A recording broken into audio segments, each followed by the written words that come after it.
Istorya sa usa ka pari nga maayo jud kayo siya mohatag og homilya. Eloquent preacher gyud kung atong maingon. Ug nga dili lang kay sa naanda niya nga pagpangandam nga homilya, nangandam pa gyud siya og mas nindot pa kaayo usa ka adlaw. Mao nga human sa maong homilya, miduol kaniya ang usa ka tawo nga ning simba ni ana ug nagpasalamat kaniya tungod kay natandog kuno siya pag-ayo gani naghilak siya no o nga ang pari gibati pud og kanang kahambog ba maayo na gyud daw siya kaayo sa sigong una-una nga maayo na gyud siya una nga iyang gipangutana ang tawo, maayo brad kay natandog ka. Unsang bahin naman sa ako ang humiliya nga natandog ka. Tubag ang tao, ay wala man ko natandog sa imong humiliya, Father. Diha ra man gyud sa pagsulti nimo sa primero nga niingon ka. Nga igsuon ang akong pamalandong karon bahinon nato sa duha ka hugna. O lang. Tungod kay akong na-realize nga murag ingon pod ang akong kinabuhi. Akong kinabuhi, ang unang bahin, makasasala. Karon na-realize na ako nga nagyoy ay usa ka bahin. Usa na lang gyud ka bahin ang nahibilin. Una nga magbag-o nako. Maura di ay ang ang natandog ang maong tao, no? Introduction pa lang di ay siya na natandog. Ingon niya, wala naman ko naminaw sa uban nimo nga gisulti sa imong homily, Father. Kato ramang una nga linya. Ako okay ra pod og diha ra pod mo maminaw, di na pod mo maminaw. So, mga igsuon, nakinumdum ko ni maong istorya tungod kay sa atong unang pagbasa karon nadungog nato ang ingon tag eloquent, no? Hanay kaayo, nindot kaayo nga pamalandong nga gipaambit ni San Pablo sa mga Griego sa Atina. Asa gani ning Atina o kanang bahin sa Greece, no? Na bal-an nato ini mga niaging mga adlaw nga si Pablo nakakitag panan-awon nga dunay mga tawo nga nagdasig kaniya nga paadtuon siya sa Macedonia kay nagkinahanglan sila sa iyahang panabang. Ug nga kadtong maong panan-awon diya sa damgo iyahang gisabot nga didto padulong ang iyahang sunod nga missionary journey. Kung wala lang ko nasayop siguro mga third missionary journey na ni San Pablo. Ug karon ining tungura kauban niya si Silas. Ug didto this is a Greek world, no? Sayod manggod ta sa mga Griego nga ato ang pagtuon sa filosofiya, no? Nga diha man gyud nagsugod ang ingon tag kanang hanas sa pagpangisip, no? Kanang honing of critical thinking kung ato ang gitawag karon. Kaniadto simple lang ilang mga panghuna-huna pero kaniadto lalom na pod na, no? Kahinumdom ta nga the father of philosophy mao si Thales. Pila ra gyud gisulti ni Thales, no? That the world is made of water. O simple ra gyud kayo nya pipila ni ana niabot silang more popular kaayo si Plato, Socrates, no? Si Aristotle. Mao na siyang mga tanan ni sila mga ancient Greek philosopher. O daghan nila didto mismo nagtudlo sa Athens. Nga karon gitawag og diri sa ato ang pagbasa sa unang pagbasa sa Atenas.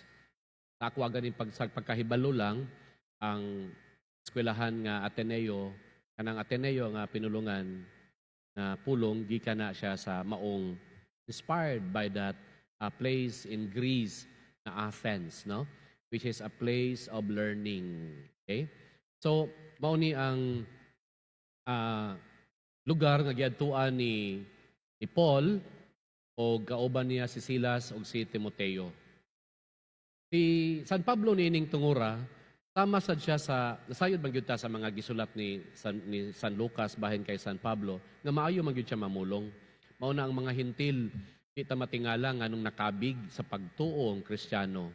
Niining tungura, nag-andam pa gyud si Paul, si San Pablo og mas nindot pa gyud kaayo nga speech, na homilia, ingon ana, no? Di na to matawag nga homilia or midrash kay dili man ni mga Hudyo, wala man pod sila sa sinagoga nagkatigom diha raman sa ingon tag gitawag nga plaza or piazza, no?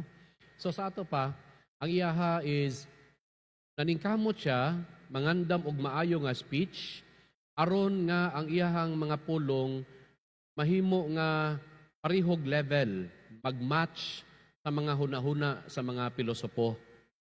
Una nga sa iyahang pagpaningkamot, mauni ang ato ang nadungog karon. Nindot yun hinoon. In a way, iyahang kanabitawng direct bitaw kaayo, no? Prangka kay siya mo istorya. Kaya mo miingon siya, mga igsuon, nakita anak ko nga sa akong pagsuroy-suroy, nga kamo, mga relihiyoso kaayo, na ako'y nakita sa inyuhang balay nga alampuan, ang usa ka hinimo sa bato, nya doon ay giukit nga mga pulong sa Ginoo nga wala iilhi to an unknown God. Nya karon nagsugod na siya siyang speech. Matud pa niya, kanang inyong Ginoo nga wa na ilhan, mauni siya. Kay nagbuhat sa tanan, ingon ana, siguro nindot pa paminawon to sa mga Griego, okay pa kaayo, pero sa dihang nagsugod na siya hisgot bahin sa usa ka tawo na pinaagi sa maong tao gipakita nga nabanhaw gikan sa minatay. Sa nahitabo, agibugal-bugal na hinoon siya. No? Ngano man, wala naman nahisubay sa reason. Wala naman nahisubay sa logic nga ato ang gitawag. Mao na nga gibugal-bugalan siya, pinuangan siya. Pero napoy uban nga nag-ingon nga amamati rami nimo bahin ana sa sunod nga higayon. Pero di pa gyud siya total failure, di pa gyud ingon pakyas tungod kay do naman po yung mga pipila nga sama ni Dionisio nga sakop sa konseho sa Areopago og si Damaris nga usa ka babayi nga nakabig, no? Pipila pa, ug uban pa na nakabig sa pagtuo. Mituog yun sa iyahang mga gisulti. Makaingon ta mga igsoon nga siguro ang nahitabo karon sa gibuhat ni San Pablo tukwahi sa iyahang gilaom o gihandom. Siguro nag-expect siya nga tungod kay eloquent man siya nga speaker, maayo man siya nga mamaba, nya nindot man ang iyahang mga gihatag nga mga pagtulunan, abi niya og mapukaw dayon, magbaga dayon ang mga dughan, ang mga kasing-kasing sa mga Griego nga naminaw kaniya mahitungod sa pagtuo, nga magsugod na og makabig ang mga Griego sa Kristohanon nga pagtuo. Pero lagi sama sa akong gikaingon na pakyas. Although not totally a failure. Ano kahang napakyas? Mga igsuon siguro, ako'y pasultihon. It is about the fact that ang mga tao, ang mga Grego kaniadto, dili pa andam sa mga pagtulunan na gisulti ni San Pablo. Okay lang sa panahon nga hisgot siya nga kanang Ginoo nga atong inyong gisimba nga wa ninyo mailhi, maunang nagbuhat nining kalibutan, no? Di siya magkinahanglan gani og paghalad sa inyong mga altar tungod kay iyaha man na tanan. Kana murag okay pa na. But what is beyond reason, no? Nga at sa ato ang gitawag kung beyond reason na gani, diha na gyud na masulod ang ato ang pagtuo. Nga of course, kanang maong pagtuo kung imo gyud ang huptan, imo ra man gyud nang masabtan. It is only when also later reason will come to enlighten our faith. But at the beginning, di pa gyud na ingon nga masabtan. Una makaingon ko nga, ining tungura, dili pa gyud andam ang mga Griego nga mudawat sa pagtuo kay naanad baya sila nga reason, no, nga klaro kaayo diha sa ilahang kasinatian. Whatever is beyond human experience is something that the human mind cannot grasp. Dili masabtan sa hunahuna sa tawo kung kini gawas gyud sa iyahang adlaw-adlaw nga kasinatian. Mag-enjoy man ang mga Griego sa nindot kaayo nga mga ideas, pero kung mo istorya na kagbiyan na ana, no? Wala na gyud na. Bisan gani among the Jews, no? Ang mga Hudiyo gani sayod ta nga mga Saduceo, no? Ang mga elite religious leaders, yo ampod sila nagtuo og kanang pagkabanhaw sa mga minatay. Di gani sila motuo og mga kalag, di gani sila motuo og mga anghel. Okay? So again, on the part of Paul, it was a bit of a failure, pero lagi tungod kay dili pa man gyud kanang andam ang mga Griego kaniadto. Tama gyapon sa giingon sa atong Ginoo diri sa atong ebanghelyo nga sa katapusang panihapon nga kabahin gyapon sa iyang pagpanamilit sa iyahang mga apostoles, una pa siya gidakop, gipatay, no, unya karon mao naman ni atong pagpangandam aron sa pagsaulog nato sa iyang pagkayab ngadto sa langit karong Domingo. Kabahin ni sa iyahang pagpanamilit diha kanato. Nga matud pa niya daghan paunta kayo siya nga isulti kanato apan sa karon dili pa kamo makatungkad niini. Dili pa taandam. We could not at this point fathom, no, that mystery nga ang iyang isulti kanato. Mao nga hinahinay lang na siya. Hinahinay lang. And then ngadto kung kanunayon ta sa ato ang pagtuo, ato ra unya nang makita nga ingon ani da ini ang kahulugan sa atong pagtuo, no? Ingon ani da ay kanindot. Karon nga pipila na katuig ang milabay. It's only through constant reflection sa pagpalalom sa atong pagtuo diha nato ma-appreciate.